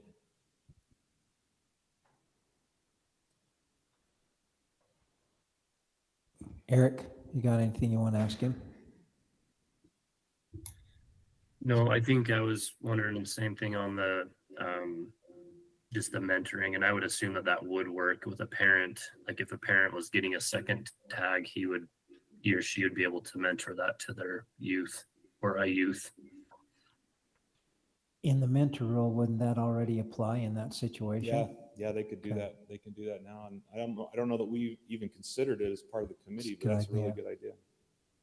I still worry, the mentor works, but somewhere probably a CWMU needs to be involved in, you're asking to send one more person there. Are we forcing that person? Yeah, they'd have to be So part of there- that group that's required. They're required to allow I don't remember off the top of my head, but there are some additional people, so it'd have to be part of that. But certainly, yeah. When we first brought the mentor program out ages ago, it was specifically stated that this was the target audience, was cow elk hunters on CWMUs, really. It's just a perfect opportunity to get more youth out on really cool hunts. And it was, at the time, it was very much implied that the operators are supposed to accommodate licensed mentors as well. And if we need to, we can reiterate that with the operators. This will be a process with the operators every year. We'll sit down and say, here's what, let's work something out. What are we going to do? What are some things that you can do? And that'd be the intention. For the record, I have never heard a CWMU turning away a youth mentee. As far as I know, it's never happened. can we, I guess, I don't have a CWMU, I haven't hunted on one yet, although they sound amazing. Would it be an undue burden to allow, like if they allow 4 people to come with them, to let the other 3 get a cow tag, even though they're not family? Just, this is how many people you're allowed to have. They can have a cow tag in their pocket if an opportunity arises. Yeah, under the current rule, it wouldn't be an option. So we'd need to Yeah, I change know the it's rule, not but rule yeah. yet. I just wonder if Yeah. it's something that they would be open to. I'd certainly, something that we could do some work on, maybe with the CWMU. The logistics of that would be a nightmare. I don't Okay. like I love the idea, but I have no idea who you're going to drag up onto Durst Mountain on a weekend. And Oh, and I all totally of a sudden, understand. That's why I'm asking the question. I mean, that's why we're doing it the way we're doing it. If you already have a qualifying permit, we already have all the logic and everything set up for this. If you already have a qualifying permit, our license sales system is going to recognize that and give you a special offer for one of these extra tags. Not just anybody can go to Walmart and buy it. It's only these people that are licensed. And we're able to do that because we already know who they are. So if we don't know who they are, they don't have a prerequisite license, it's almost impossible to do that. All right. I won't say impossible. I'll say it's really, really difficult. So you're saying there's a chance? A snowball chance. How about that? Licensing's always throwing wet blankets on stuff, Paul. Could I ask Darren one more? Sure. This is generic, not to this, but when the harvest data is based solely on harvest reporting, how accurate is that?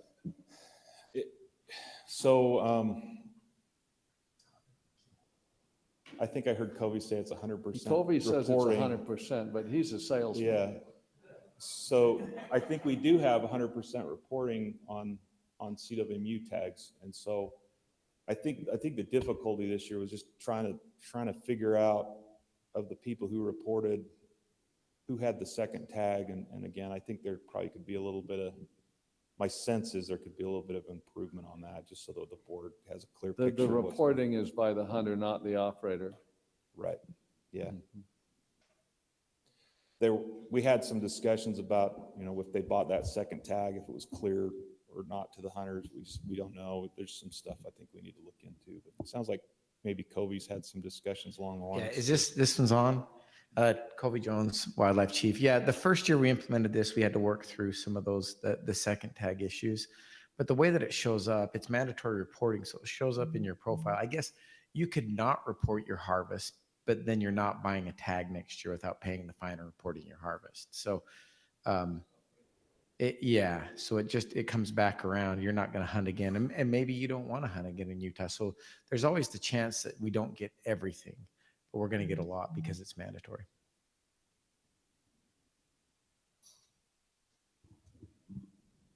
Go ahead, Justin. Is it within our ability, or is it something that we could consider with the price increase? I feel where so many of our non-residents will be the recipients of these permits. A $650 cow permit may not be that appealing to them, and it may affect this. I don't know if that's something that, if that's within our ability or not. I know the legislature sets fees, but I believe when they did this, that they did leave room for the division to have some say in sales Here price. comes the wet blanket again. No. We committed to the legislature to change fees on September 1st. Unless Riley wants to go back and do some more dealing with them, no.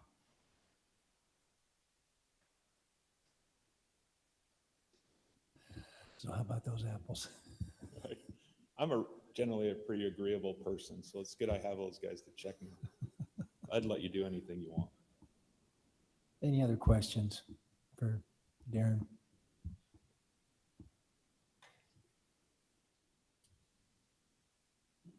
Just a general comment. Oh, yeah. Thank you, because this is needed. So definitely thank you for being proactive and taking care of some of these over objective issues. Thanks. Appreciate it.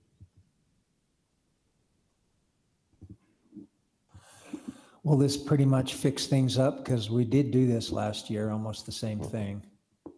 Yeah, so our proposal is moving forward. We'll just implement this as it was in the approved rule and just make sure that the board is aware of how this program's working, and you'll have an opportunity to question us in the future or give us some guidance based on that informational item that we'll bring out. All right. Okay, Thank you, Darren. Well, it's discussion time, board. What would you like to do? Just a comment. Yes. A comment, Chairman. Yes. Ryan. Oh, sorry, I didn't hear you. Yeah, I just want to emphasize as this rolls out from the division and it gets, I think the current cow hunters that are coming onto a CWMU, that it is really, we really try to push this mentoring aspect of it and make sure that that's available. Maybe this first year it's contact the operator, but once I have I personally, I'm never going to say no to a youth, never. I think that's just an additional opportunity that they can come and maybe with a dad, a mom, or whoever as a family and harvest an animal. So I think that's really good, but we need to make sure that information is out there, not just to the current cow permit holders, but also the operators to make sure, because I don't have a problem if I have 10 cow hunters and instead of having to bring 10 more new people in, I have a family or those 10 current there and then just harvesting an extra animal because we could mentor that. I think that's a good program. I also think we ought to work to, we've got to find a way to get these in the right hands because there is a, there's a wound loss. I mean, I know a lot, every year I get a couple cow hunters that hit cows but don't actually harvest them. And then we aren't 100%. So we've got to get these numbers up and get Morgan Rich's. And I applaud Deseret for what they're doing. My gosh, to kill 400 and something cows is remarkable, to be honest. So that's just a comment. Thank you, Ryan. Any other comments? Yeah, I'll make one comment. I think it's a good idea to what they're proposing to get the elk herds down to the objectives. I think is really good. I know we've had some of the public land units. There's the elk control permits, and I think those have worked well in some areas. So anyway, I think it's a good idea. I agree. Any other comments? All right, I'll entertain a motion. I'll take a stab at it. I'll make a motion that we accept the division's proposal on additional cow permits for CWMUs, including their request to be able to go just work within the rule and make the additions as necessary. Okay, a motion made by Kent. Is there a second? I'll second. Seconded by Paula. Okay, and that's to approve the division's proposal and then allow them to just work within the rules to make the adjustments necessary to make it work well. That work? All right, any questions on the motion? All right, we'll have a vote. All in favor, say aye and raise your hand, please. Aye. Ryan? Recuse? Right. Recusal. 2 recusals. Okay, so that motion passes 4 and with 2 recusals. So motion passes.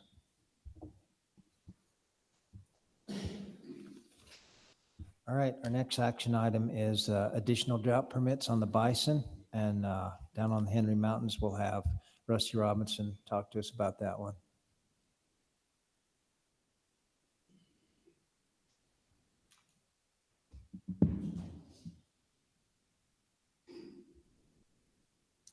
Thank you very much. Rusty Robinson, once in a lifetime species coordinator. And this is an issue that popped up. This didn't go to the racks. It's just a, and I don't know if my controller is making my computer freak out or, oh, anyway. we'll work through it. But I'll be recommending, I'll be doing the drought permit recommendations for the Henry Mountains bison herd. In the Henry Mountains bison plan, the main objective for a population objective is to maintain a post-hunt population size of 325 adult bison. And, but it also states one of the strategies under that objective is to consider habitat conditions at the time of hunt recommendations. And we discussed that with the committee in the spring. But then also that we'll utilize the drought monitor throughout the summer and into early fall and to make temporary adjustments to the population size based on what the range is looking like and what the drought monitor is telling us. And if we deem that the conditions are such on the mountain that we've got extreme drought and the potential to have more bison on the landscape may have negative impacts to the habitat, then we'll go to the Wildlife Board in August and make additional permit recommendations. And if you look at the drought monitor map, this is the one that was just released today. You see most of Wayne and Garfield County there are in the category of severe drought with some that red creeping in, that extreme drought creeping in. And we have seen a worse drought map. We've seen it worse, but we recently conducted a Rusty. Oh, sorry, I'm not advancing. There we go. Let me give you a second to look at that. I apologize. We've seen a worse map in the past, but we recently conducted the aerial survey on the mountain, and we've got a long time biologist down there that's looked at that mountain for years, and the conditions are very dry. And so the DWR is coming today with a recommendation to issue 19 additional resident permits for drought-related purposes. More specifically, we're recommending to add permits to the 3 Hunter's Choice hunts. A couple of reasons we're not putting them on the cow hunts. Number one, both the cow hunts we have on the books are pretty full with 30 hunters. We're also over objective on our bull to cow ratio. So this will actually help with some bull harvest and get that ratio back to where it should be according to the unit plan. So we're recommending 6, 6, and 7 additional permits on those 3 Hunter's Choice hunts for a total of 19 additional permits. Just to summarize, we are recommending an increase from 78 to 97 total permits on the Henry Mountains. Again, that'll help with our bull to cow ratio, putting them on those Hunter's Choice hunts. And we estimate a post-hunt adult population will be about 280 adult bison compared to roughly 295, which is what we'd come in at with the current permits that are out there. And lastly, we just feel like this is the right thing to do. The last thing we want to do as a division is create a situation where we see permanent habitat degradation. So we feel it's the right thing for the mountain, right thing for the bison right now, and right thing for the stakeholders that also utilize that range. And so with that, I'm happy to answer any questions. We also have Wade Paskett, who's the biologist on the Henry Mountains. He's online in case you have specific questions for the unit. I know back when they started that herd and let it grow, they had made negotiations with the other grazers and made agreements that if conditions got worse, that we would reduce the buffalo as well, because they were going to get reduced on their AMUs. And so I know that figures in here too, but it is just a good idea. It's a good idea to be a good neighbor and not annihilate it for the other people that are using it. So agreed. It's a high profile bison herd and high profile unit. And there are a lot of stakeholders down there that are concerned about that habitat. And yeah, the current management plan says the same thing, that we can, our objective is 325 adult bison, and we'd like to get there someday if the conditions allow. but we also consider all the other stakeholders and the condition of the range. And right now it's just pretty dry. So. Good thinking, I think. Questions from the board? Yes. I don't know what the hunter's choice is. Is that choice of weapon? It is choice of sex, so they can kill a bull or a cow. Thank you. Is there anything that could be done to help with the success rate by, I mean, where we're in a situation like this where we're trying to harvest them and it feels like it's a fairly low success rate, I think, on some of the cow permits. Is there anything that could be done to help with that? Opening up area, allowing any area? I'm not real familiar with that. I just that's a great question, and I don't know exactly what the success rates are on those cow hunts. I know some of them, can be down around 75 at times, maybe lower. I don't know, but I know the hunter's choice hunts that we're currently recommending to add to, those are all 90+% success rates. So I think the first two are last year at least were 90, 91%, and then the third one was 100% success. So. Any other questions from the board? Yeah, one other question. So this year, is there a change in how the animals are using the area, the habitat? Yeah, and in fact, I think there's still some available feed up high. The problem is those natural water sources dry up and they have to come down. They're confined to where there's water, and as some of those water sources dry up down low, then they're confined to places just immediately around where the water is.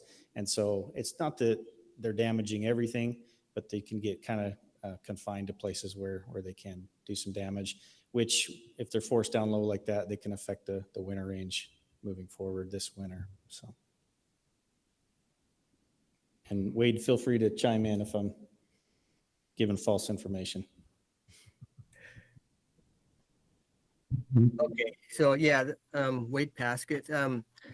Yeah, so as what we seen, we just had our bison survey on the 5th and 6th of August, where we did our counts. The mountain was fairly dry, but still green.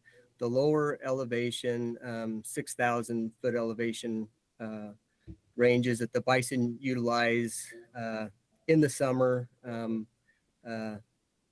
They'll go up on the mountain, come back down. But because there's actually been some areas of on the intermittent stream flows, water down low, and so they have spent quite a bit of time down low. There are still areas of forage available down low. Recently, just last week, they had some good rains down there for a day, and pretty much all the collars went up on the mountain. And so, yeah, there's areas on the mountain that's drier than others and are impacted more. Bison tend to move, and so they don't stay in areas and camp out like some other animals do. They really do move. They'll go a long ways for water. They do a good job of distributing themselves, and I don't see a lot of damage because of the drought, because those animals are moving around. The concern is maybe this winter that they're going to have to move around probably even more to find feed, which is why we're recommending more permits. We anticipated the drought and kept the numbers down low at around 295, but then after the flight, we decided to add more to help. But if they can find some areas, there's great areas on the east side of Mount Pinnell with lots of forage, and hopefully they're going to find that'll help get them through the winter. So, but they do a good job finding forage in the winter time too. So, if there's any questions, I'll be glad to ask or answer them. Any further questions from the board? I think just clarification. Chris, you had asked if hunter's choice was weapon or sex, and you said bull or cow. Is that right? Correct, yes. Okay. Yeah. I always thought it was weapon choice. And they're all any weapons, so they Shows can how use what much. they Yeah, want. they are, well, they're all any legal weapon hunts, and they're also hunter's choice. Down in Beaver County, they have lots of weapons. They don't need to, no need to specify, just barehanded, knuckles, whatever you got. Whatever works, as long as it's legal. You have questions from the rack chairs?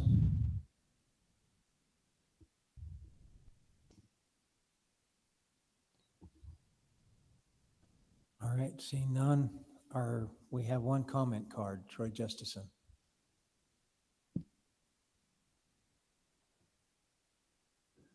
Troy Justinson speaking, wearing three hats today as a permit holder on the Henry Mountains and also a member of the Henry Mountains Bison Committee and SFW.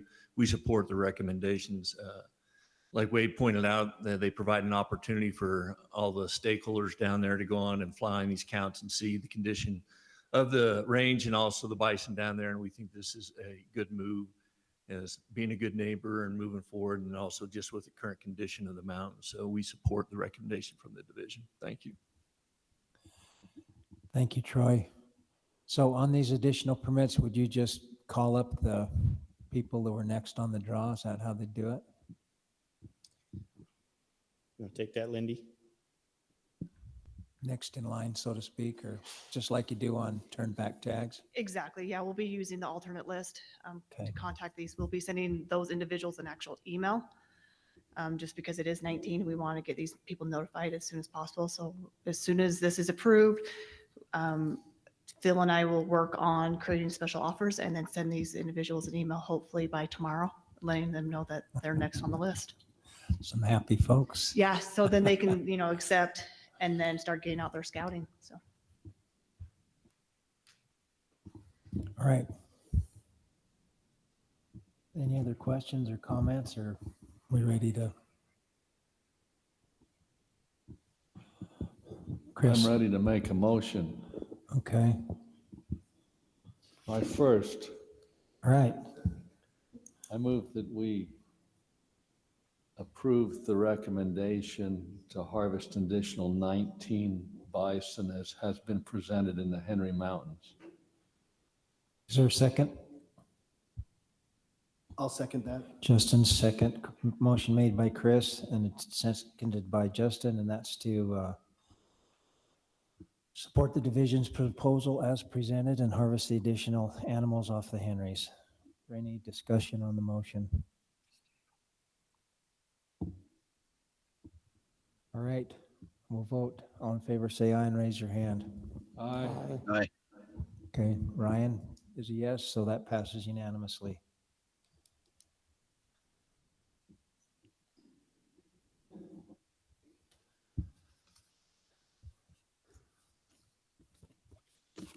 All right, I have just a question since we're to the additional items part. Down our way, we have a fairly large amount of antlerless bucks. And I know we've discussed this with biologists in the past, and they wanted to knock a few off and then check their genetics, and they were trying to figure out if it was passed through the doe or the buck. Stacy.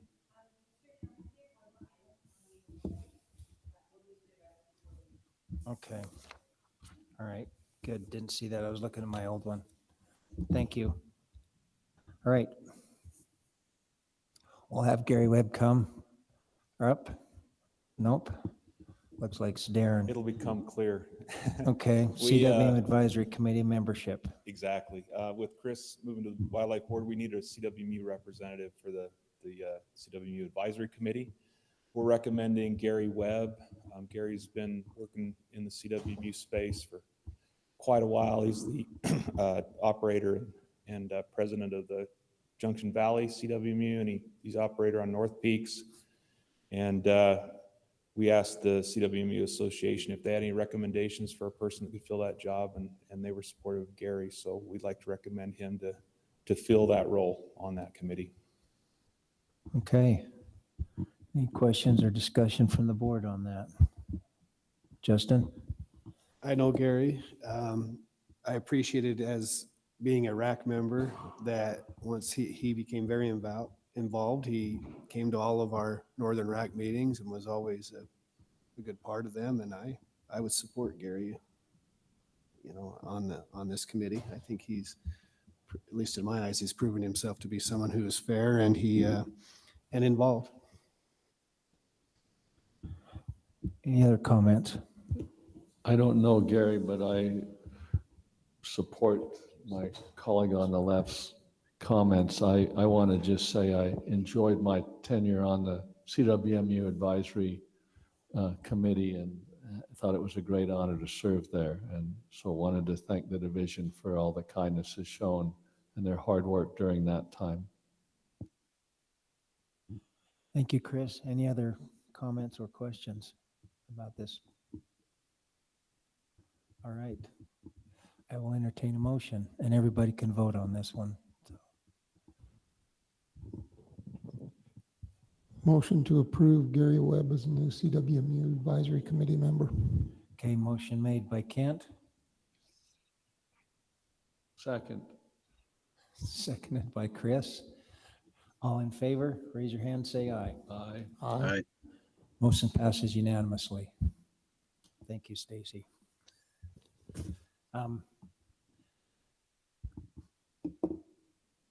Back to my original blunder.